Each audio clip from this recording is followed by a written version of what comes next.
Most people would panic after discovering a secret mortgage in their name. I didn't. I found an opportunity. The envelope arrived on a gray Thursday morning while rain tapped softly against my kitchen window. At first, I thought it was another refinancing advertisement. I almost tossed it into the recycling bin without opening it. Then I saw my name. Not just my name. My signature. My stomach dropped. According to the documents, I had recently approved a multi-million-dollar mortgage against a luxury vacation property. A property I had never seen. A property I had never visited. A property I supposedly owned with my husband. For almost 20 years, I believed I knew Daniel. I knew the way he folded newspaper corners while reading. I knew how he hummed old songs while making coffee. Or at least I thought I did. Because buried inside that paperwork was a truth far uglier than financial fraud. Someone had spent months constructing an entirely separate life using my identity. And that someone was sleeping beside me every night. What Daniel didn't know was that his greatest mistake wasn't the mortgage. It was assuming I would react emotionally. He expected panic. He expected tears. He expected confrontation. Instead, I made coffee, sat at my dining table, and started reading every page. By the time I reached the final document, I understood something terrifying. His entire lifestyle was built on a house of cards, and the bank was about to become my most powerful ally. What happened next didn't destroy him overnight. It happened slowly, legally, publicly. And when he finally realized what was happening, the expression on his face was something I will never forget. Because his perfect crime had created the very mechanism that would dismantle everything he owned, including the life he loved more than he ever loved me. 3 weeks before the mortgage letter arrived, I would have described my marriage as distant but stable. Not happy. Not broken. Quiet. The kind of marriage people settle into after years of routines, obligations, and unspoken disappointments. Daniel traveled often for business. At least that's what he called it. I stopped asking questions years earlier because every answer sounded rehearsed. Not suspicious. Just polished, like a speech delivered too many times. Our home sat on a wooded property outside the city, large enough to impress visitors, empty enough to feel lonely. The silence became part of my daily life. Most mornings I walked through rooms that looked perfect in photographs but felt strangely untouched. The expensive artwork. The designer furniture. The luxury finishes. Looking back, I realized I wasn't living inside a home. I was living inside a display case. The morning after receiving the mortgage documents, Daniel stood in the kitchen scrolling through his phone while drinking espresso. I watched him carefully. For the first time in years. Not as a wife. As an observer. His expression never changed. His hands never shook. His breathing remained steady. If he was worried, he hid it remarkably well. "You're quiet today," he said. I smiled.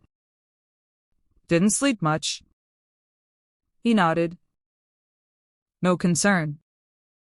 "No follow-up question." Nothing. The exchange lasted less than 10 seconds. Yet something about it unsettled me. Because innocent people ask questions. Guilty people often avoid them. After he left, I drove downtown.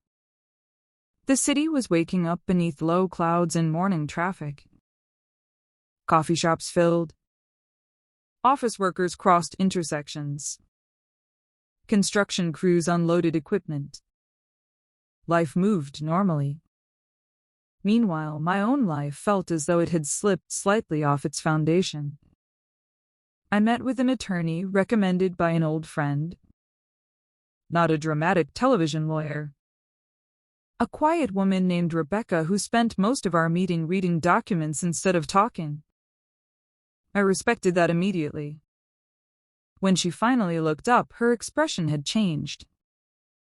"What concerns me," she said carefully, "isn't just the mortgage." My pulse quickened. "What do you mean?" She tapped several pages. "These signatures are sophisticated." I stared at her. She continued, "This wasn't an impulsive decision. Whoever did this invested significant effort creating legitimacy." The room suddenly felt colder. Months. Maybe years. That was how long someone had been preparing this. Not a mistake. Not an accident. A strategy. Over the next 2 weeks, Rebecca and her team uncovered details I wish I had never learned. Additional accounts, financial transfers, property records, business interests. Each discovery felt like opening another locked door inside a house I thought I knew. And behind every door stood another version of my husband. One I had never met. One who seemed far more interested in appearances than consequences. The luxury vehicles, private memberships, the expensive vacations, the investment properties. Many of them were connected through structures that relied heavily on joint marital assets, including assets connected to my identity. I spent several nights sitting alone on the back patio, listening to wind move through the trees. The betrayal wasn't what hurt most. Oddly enough, betrayal becomes simple once you see it clearly. The painful part was realizing how long I had ignored small warnings. Tiny inconsistencies. Strange explanations. Missing details. My intuition had been whispering for years. I simply chose not to listen.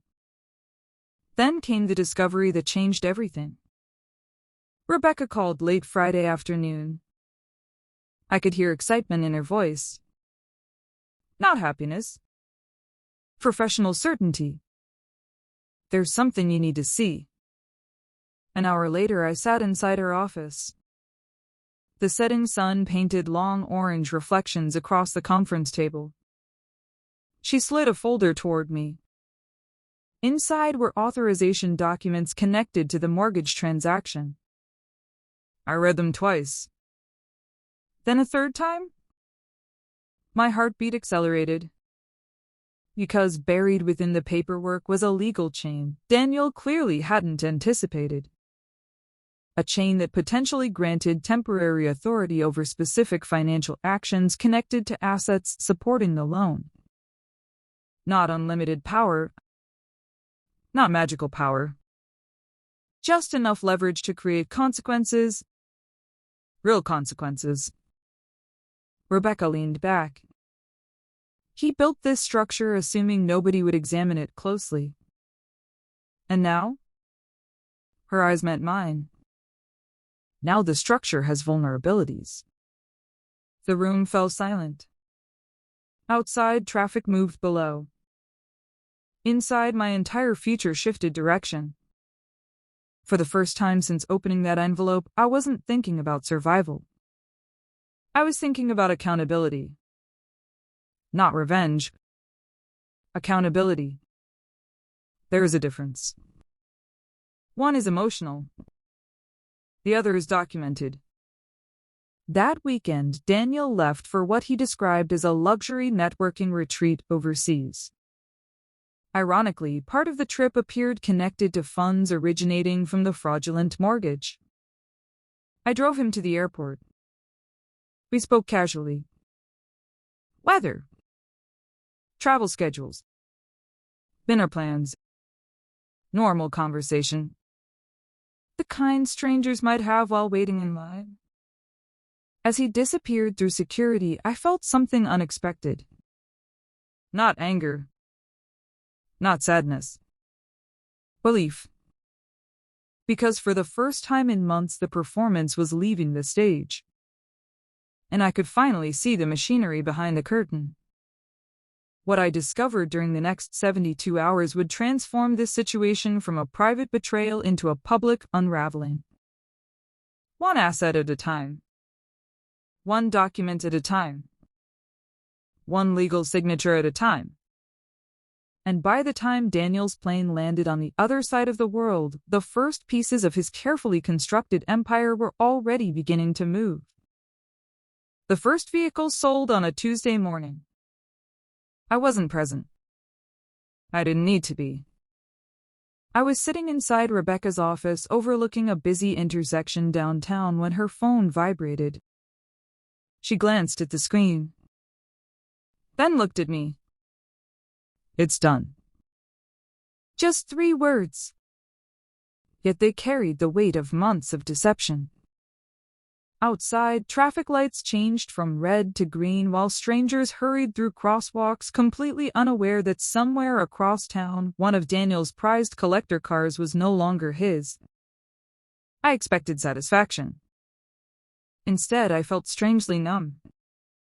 Because reality rarely delivers the emotional explosions people imagine. Most consequences arrive quietly. A signature. A transfer. A notification. A balance adjustment. Life changing through paperwork. Daniel was still overseas. His social media painted the picture of a man enjoying success. Private lounges, ocean views, luxury dinners, expensive watches casually displayed beside wine glasses. The performance continued. What he didn't realize was that every photograph was becoming evidence of how detached he was from the crisis approaching him. Rebecca's team worked carefully. Everything documented. Everything reviewed. Everything legal. The objective wasn't destruction. The objective was protection. Every action was designed to limit exposure connected to the fraudulent mortgage structure. Unfortunately for Daniel, many of the assets supporting that structure happened to be assets he enjoyed showing off. 3 days later, I visited one of the vacation properties connected to the records. The house sat above a lake surrounded by tall pine trees. Beautiful. Expensive. Almost painfully quiet. As I walked through the empty rooms, I noticed photographs. Artwork. Furniture choices. Tiny details revealing someone else's life. Not ours. A version of him I had never known. The kitchen contained imported appliances. The closets held designer clothing. The wine cellar was stocked with bottles worth more than my first car. Standing there felt less like discovering a secret house and more like discovering a secret person. For years I thought distance had grown between us naturally. Now I understood. Distance requires 2 people moving apart. Daniel had simply moved somewhere else entirely. That evening, Rebecca called again. This time, her tone carried urgency. He's checking accounts. I froze. When? Within the last hour. The sun was setting outside my living room window. Orange lights stretched across hardwood floors. For the first time in weeks, genuine anxiety returned. He knows. Not everything. The silence that followed lasted several seconds. Long enough for both of us to understand what came next. Daniel was beginning to notice movement. Not enough to understand the whole picture. Just enough to become suspicious. And suspicious people start digging. 2 days later, he called from Europe. The timing felt intentional. Calculated. I answered while watering flowers on the back patio. The evening air smelled like fresh rain. He said. His voice sounded normal. Normal?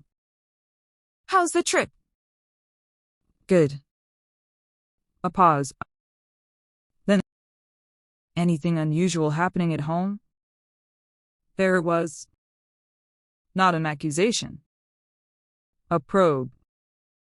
I looked across the yard toward the tree line. Birds moved between branches. The world remained calm. Only the conversation wasn't. No, I said. Why? Another pause. Longer this time. Just asking. We exchanged another minute of meaningless conversation before ending the call. When the screen went dark, I stood motionless. Because beneath every word had been a question neither of us asked. He wanted to know what I knew.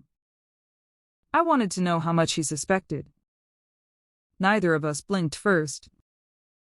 The following week brought the most significant development yet. A liquidation notice. Public, impossible to ignore. Several assets connected to the financial structure were scheduled for accelerated sale. Rebecca explained the process carefully. The mortgage obligations created pressure. The pressure created timelines. The timelines created consequences. Consequences Daniel had never expected. What happens when he comes back? I asked. Rebecca folded her hands. He'll try to stop it. Can he? Not easily. The answer should have reassured me. Instead, it unsettled me. Because desperate people rarely follow predictable paths. 3 days before Daniel's return, invitations began circulating through business circles. An estate liquidation event. Private preview access. Collectors, investors, industry contacts. People who had spent years admiring Daniel's lifestyle suddenly received opportunities to purchase pieces of it. The irony was almost unbearable. The image he spent decades constructing was about to become inventory. The morning of the event arrived cold and windy. Luxury vehicles lined the driveway. Interested buyers toured the property. Appraisers moved from room to room. Clipboards. Photographs. Evaluations. Numbers up. Everywhere numbers up. I stood near a second-floor window watching strangers inspect the life I once believed was mine. A grandfather clock. Imported sculptures of custom furniture. Artwork acquired during trips I never knew existed. People discussed values and market estimates while I quietly absorbed a different realization. None of these things had made Daniel happy. If they had, he wouldn't have needed more. And more. And more. Then my phone rang. International number. I answered. Neither of us spoke for several seconds. When he finally broke the silence, his voice sounded different. Not angry. Not panicked. Controlled. Dangerously controlled. What exactly are you doing? The question drifted through the phone like smoke. I stared through the window at a buyer inspecting one of his luxury cars. I'm protecting myself. His laugh was soft. Almost impressed. You've been busy? I've been informed. Another silence. Then something unexpected. You should have talked to me. For a moment I actually smiled. Not because the statement was funny. Because it was unbelievable. Months of fraud. Years of deception. And now he wanted communication. Daniel, I said quietly, we're far beyond conversation. For the first time during the call, his composure cracked. Only slightly. But enough. Enough to confirm what I already suspected. He was finally afraid. That night I sat alone in the house. The event had ended. The property felt emptier than ever. Wind rattled branches against the windows. Somewhere in the distance, thunder rolled across the horizon. Daniel's flight was scheduled to land the following afternoon. And despite everything we had uncovered, despite every document, every transfer, every sale, I couldn't shake a growing feeling. The story wasn't finished. Because people like Daniel rarely place all their secrets in one location. And shortly before midnight, Rebecca sent a message that confirmed my fear. A newly discovered account. A hidden transaction. A transfer made just days before the mortgage surfaced.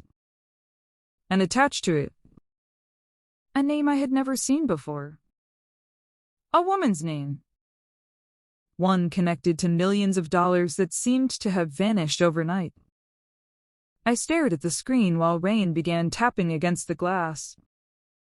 The mortgage had only been the beginning. There was something bigger beneath it. Something Daniel had worked even harder to hide. And tomorrow, he was coming home. Daniel came home on a Wednesday afternoon. The sky hung low and gray over the city, threatening rain. I watched his black SUV pull into the driveway from the second-floor window. For a moment, nothing happened. The engine stopped. The driver's door remained closed. Almost as if he already knew the world waiting outside wasn't the same one he'd left behind. Then the door opened, and Daniel stepped out. Calm, composed, perfectly dressed, and the same man everyone admired. The same man who had spent years building a reputation around confidence. But confidence is easier to wear when nobody knows where the cracks are. And now I knew exactly where they were. He walked into the house carrying only a small travel bag. No greeting. No smile. No attempt at pretending. The performance was over. I stood in the living room beside the fireplace. The air felt heavy. Neither of us moved first. Neither of us blinked. For several seconds we simply looked at each other. Two people standing inside the ruins of a marriage, trying to decide which pieces were worth acknowledging. Finally, Daniel spoke. You could have destroyed everything. I almost laughed. Not because it was funny. Because the statement revealed everything. Not you could have destroyed us. Not Al could have destroyed our family. Everything. Assets. Properties. Accounts. Status. His priorities had never changed. I didn't destroy anything, I replied. You built it this way. His jaw tightened. The smallest reaction. But enough. He knew I was right. And he hated it. That evening the storm finally arrived. Rain hammered against the windows while thunder rolled across the hills surrounding the property. Daniel locked himself inside his office. Phone calls. Emails. Lawyers. Accountants. Damage control. The entire house felt alive with tension. Like a ship taking on water while its captain desperately searched for leaks. Around 9 o'clock, Rebecca called. I think we found her. The words instantly erased every other thought. The woman. The name attached to the hidden transfers. The missing millions. I sat upright. Who is she? Rebecca exhaled slowly. A financial consultant. I frowned. That's it? No. Another pause. Then, she's also been listed as a beneficiary on multiple documents. My stomach dropped. Beneficiary. That wasn't business. That was personal. Sleep never came that night. I wandered through dark hallways listening to rain strike the roof. Every room felt different. Every photograph. Every memory.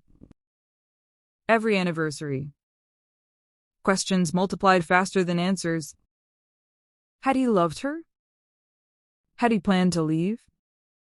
Had this all been preparation for another life? Or was she simply another piece on a much larger board? By dawn, I still didn't know. But I knew one thing. Daniel had hidden her more carefully than anything else.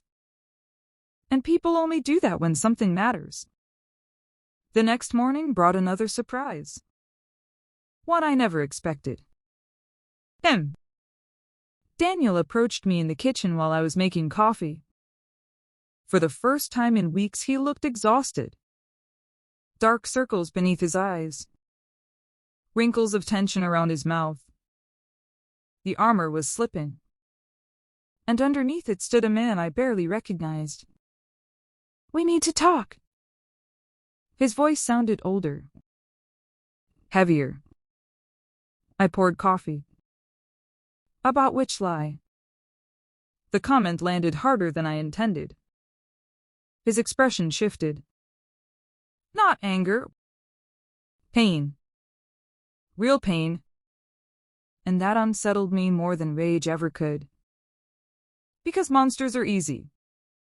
Human beings are complicated. I never wanted this. The sentence escaped him quietly. Almost accidentally. I stared. You forged my identity. You used my name. I know. You put my future at risk. His eyes lowered. I know. The silence stretched between us. Years compressed into seconds. Then he looked up and asked something unexpected. Do you remember the hospital? The question hit me like cold water. The hospital? The year your father died. I froze. Because I remembered. Every detail. Every hallway. Every machine. Every impossible decision. The grief had nearly crushed our family. Daniel continued. That was when everything started. Hours later, I sat across from Rebecca in her office again. Outside, sunlight finally broke through the clouds. The storm had passed. At least outside. Inside my life, another one was forming. Every sentence. Every explanation. Rebecca listened carefully. Then leaned back. What do you think? I stared out the window. A city moved below. Cars. Pedestrians. Ordinary people living ordinary lives. I think he's finally telling part of the truth. Part? I nodded. Not all of it. Because liars rarely transform overnight. Even when they're caught. They simply become more selective about which truths they reveal. 3 days later, we discovered what Daniel had been trying to hide. And it wasn't the woman. It wasn't the money. It wasn't even the mortgage. Those were symptoms. The real secret sat buried beneath years of paperwork. Waiting. Protected. Invisible. Until now. Rebecca called me shortly after noon. Her voice carried something I hadn't heard before. Shock. Genuine shock. I need you here immediately. My pulse accelerated. What happened? For several seconds she said nothing. Then, the hidden transfers weren't leaving the estate. I frowned. What does that mean? It means the money never disappeared. The room seemed to tilt. I gripped the edge of the table. If it didn't disappear, Rebecca interrupted. It was moved. Where? Silent. Heavy. Dangerous. Then she answered, into something created in your name. The coffee cup slipped from my hand, shattering against the kitchen floor, because suddenly nothing made sense anymore. Not the mortgage. Not the transfers. Not the beneficiary. Not the missing millions. And certainly not Daniel's behavior. Because if the money was hidden, and the account belonged to me, then someone had spent years preparing for something far bigger than fraud. Something that hadn't happened yet. Something that was still coming. And for the first time since opening that envelope, I realized I might not be looking at the end of a scheme. I might be standing at the beginning of one. For several seconds I couldn't speak. The broken coffee cup lay scattered across the kitchen floor. My reflection stared back from dozens of white ceramic fragments. Rebecca's words echoed in my ear. The account was created in your name. Not his. Mine. The hidden money. The missing transfers. The years of financial maneuvering. All connected to me. Nothing made sense. And when nothing makes sense, I've learned there's usually one reason. You're missing a piece of the story. An hour later, I sat across from Daniel in his office. For the first time since this nightmare began, I wasn't angry. I was confused. And confusion can be more dangerous than anger. Because anger wants answers. Confusion demands them. I placed the account documents on his desk. His eyes landed on them. Then closed. Slowly, like a man who knew the moment had finally arrived. You found it. Not a question. A statement. I leaned forward. Start talking. Outside, wind moved through the trees. Inside, 20 years of marriage hung by a thread. Daniel stared at the documents for nearly a minute. When he finally spoke, his voice sounded tired. Not defeated. Exhausted. The mortgage was real. I know.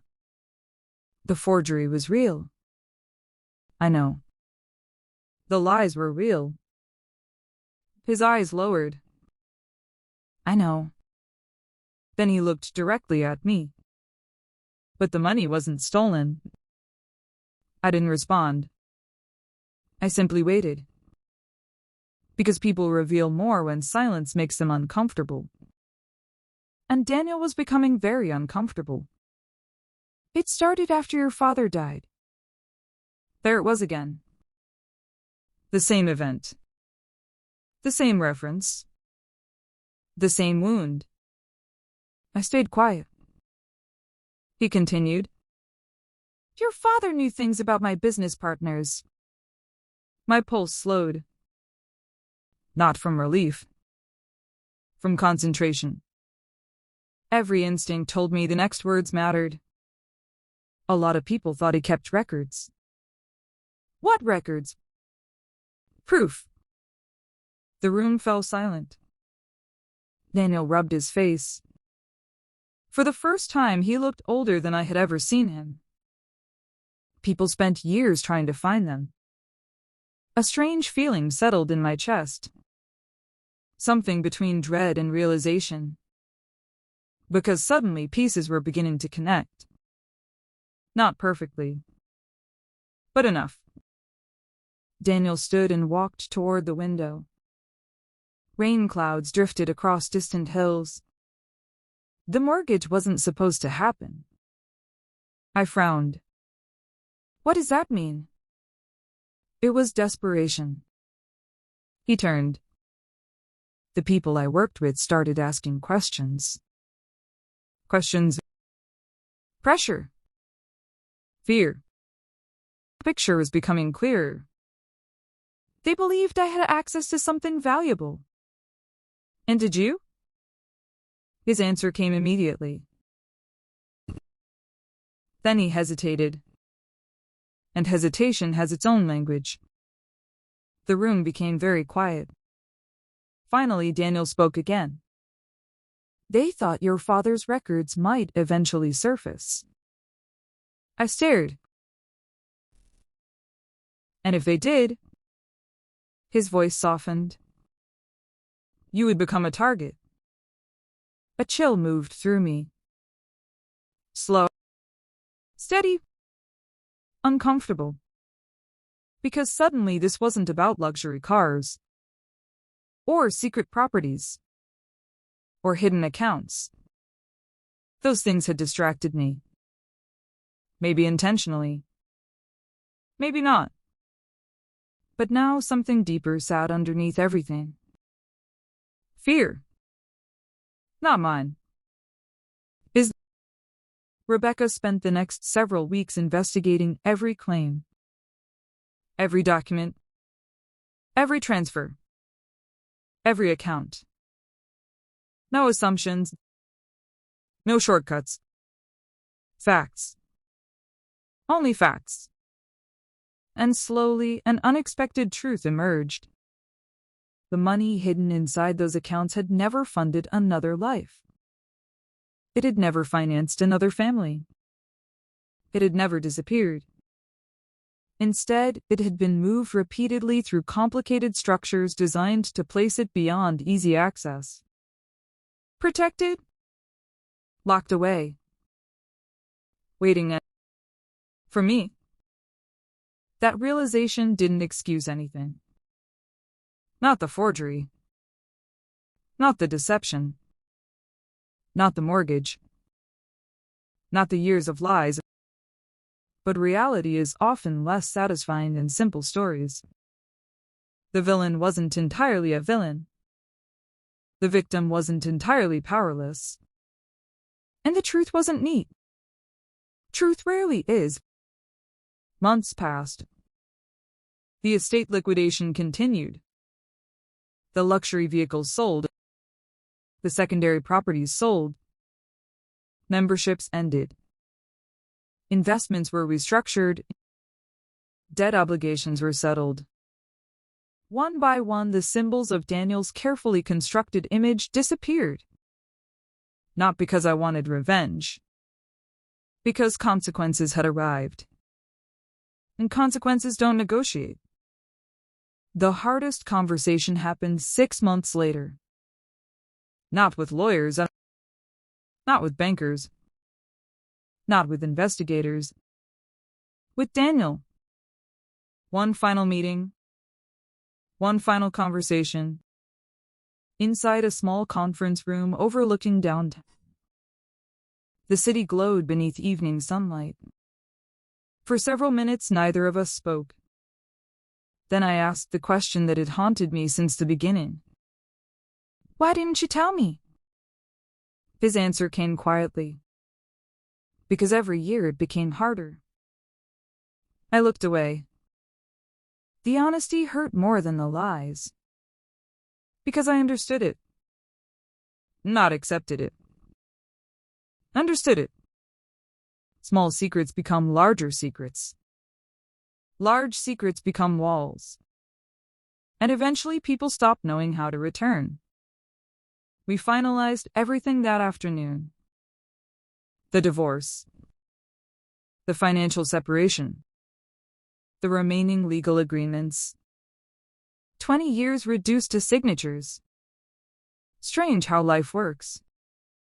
A marriage takes decades to build. And a few documents to end. The last time I saw Daniel was almost a year later. Pure coincidence. A grocery store. Saturday afternoon. Normal people doing normal things. He looked different. Simpler. Older. Lighter. In some ways, so did I. Neither of us smiled immediately. Neither of us rushed toward the past. We simply stood there. Two strangers carrying the memory of a shared life. Then he nodded. I nodded back. And that was enough. A week later, I sold the house. The large one. The beautiful one. The lonely one. I bought something smaller near the coast. Nothing extravagant. Just peaceful. The kind of place where windows stay open. Where mornings smell like salt air. Where silence feels comforting instead of empty. Sometimes people ask if I regret what happened. I always answer the same way. I regret the years we spent hiding from the truth. Not the truth itself. Because the truth eventually arrives whether we're ready or not. And when it does, it takes everything artificial with it. The mortgage that once threatened to destroy my life became the event that exposed it. Not ruined it. Exposed it. There's a difference. One creates an ending. The other creates a beginning. And standing on my porch overlooking the ocean today, I finally understand something I couldn't see back then. I never liquidated Daniel's life. His choices did that. I simply stopped protecting them. And sometimes that is more than enough. The waves rolled against the shoreline below. The sun disappeared beneath the horizon. And for the first time in many years, there was nothing left to uncover. Nothing left to prove. Nothing left to chase. Only peace. The kind that arrives after the noise finally ends. And this time, I kept it.